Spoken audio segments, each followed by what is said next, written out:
ዘመድ ቤት ያደገ ልጅ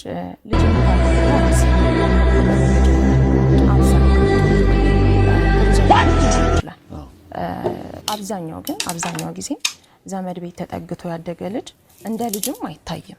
ለምሳሌ አሁን የቤቱ ልጅ ጥፋት ቢያጠፋ እድሜው እኮ ነው ልጅ እኮ ነው ነገ ያስተውላል አሁን ይሄ ልጅነት ነው እንጂ ምናምን ተብሎ ትሪት ይደረጋል።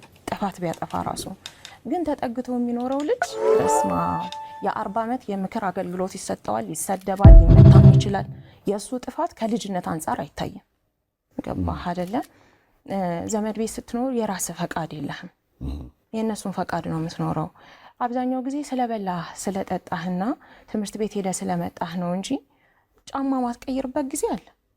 አሁን አምና የተማርንበት እኔ አሁን ቢጫ ሲሊፐር አድርጌ በቃ እንደመታወቂያ ለረጅም ጊዜ የተማርኩባቸው ጊዜያቶች አሉ። እና ዋናው መጠለያ ማግኘት መብላት መጠጣት ነው እንጂ ፍቅር ነው። በተቃራኒ ነው ማለት አሁን አንቺን ያጋጠመሽ ይሄ ነው። ለምሳሌ ጫማ ማድረጋል ጥፋት ቢያጠፋ ራሱ ግን ተጠግቶ የሚኖረው ልጅ በስማ የ40 ዓመት የምክር አገልግሎት ይሰጠዋል፣ ይሰደባል፣ ሊመታም ይችላል። የሱ ጥፋት ከልጅነት አንፃር አይታይም። ገባህ አይደለ? ዘመድ ቤት ስትኖር የራስ ፈቃድ የለህም። የነሱን ፈቃድ ነው የምትኖረው።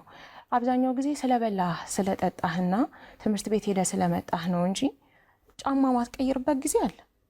አሁን አምና የተማርንበት እኔ አሁን